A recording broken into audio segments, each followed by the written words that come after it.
this world. I'm gonna be honest with you. I feel like if anything else, black women are getting acknowledged more than what they were in the past. And then it's not even by choice, it's more so like you're being forced to love us, whether you do or not. I mean, let's look at Simone Biles, let's look at Shakari,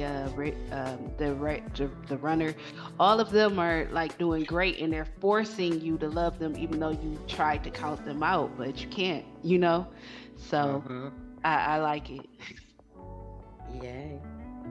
What about you, Miss Nikki? Yeah, the same. I love being a black woman, especially when you see how far we've come and how far we can go. Just paying attention to that. Sometimes just living in being yourself and realizing who you are as a black woman. It's encouraging, it's motivating, and I am enjoying my journey as a black You woman. embrace it. We gonna embrace our blackness. We are queens. Absolutely, We gonna absolutely. embrace our crowns. We gonna fix them crowns that they tried to make crooked. Ain't that right, Fee? Yes, ma'am. Yes, ma'am.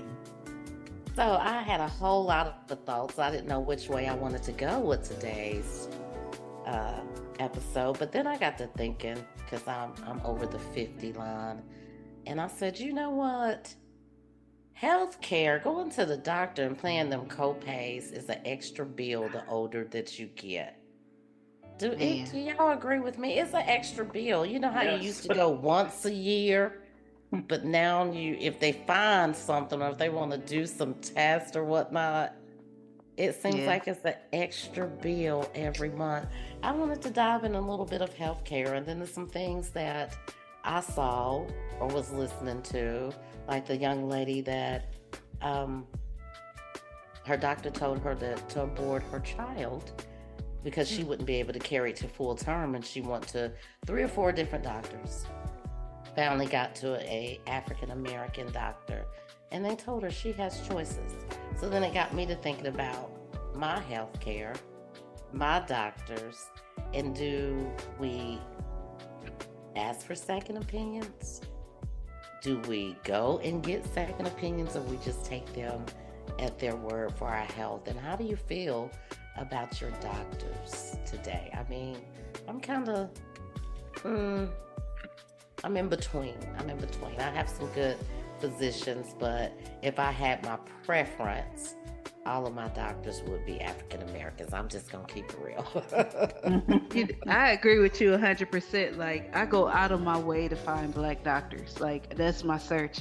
Before, they showed the pictures, I would look at the name and guess, like, oh, is this a sister? Is this a brother? I don't know. But, and then they invented Google, so now you can Google and see. So I tried, like, my OB is black. I went above and beyond to find her. It was very hard because they tend to hide them in the state in which we live in. You really have to dig deep. But I wish I could find a black pediatrician, a black normal, like your regular doctor, like a black doctor for everything you need one for. Because I feel like they know us more versus other doctors, and all of them may not be that way, but you feel like you just being rushed. You just the number on the paper, and they just gonna swipe your insurance card like a Visa. So I agree with you, Victoria. Like, black doctors are. I would love to just have a whole roster of black doctors on my team. I do. I feel that way.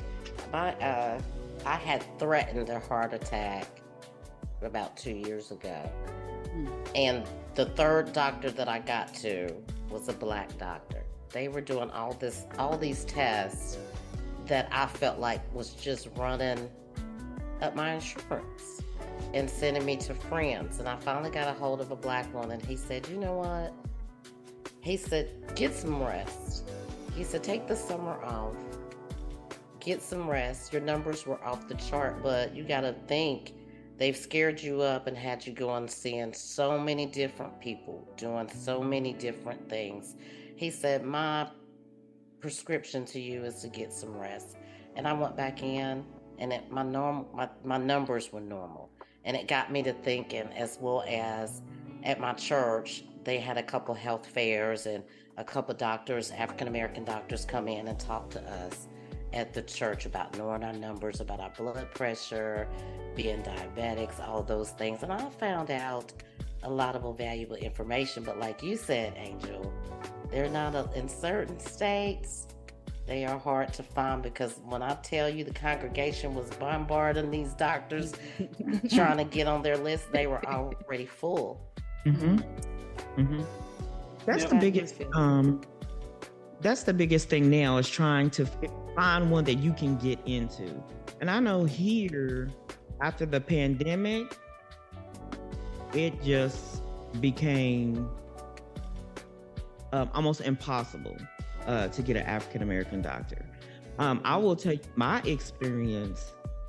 In the past, I have had bad experience with male doctors, and me being a female.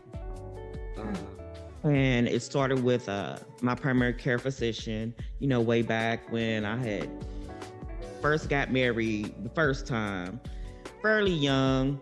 I have PCOS, polycystic ovarian syndrome. I didn't know at the time. I just know at the age of 15, I started having irregular periods. That was just a thing for me. I would skip a month here and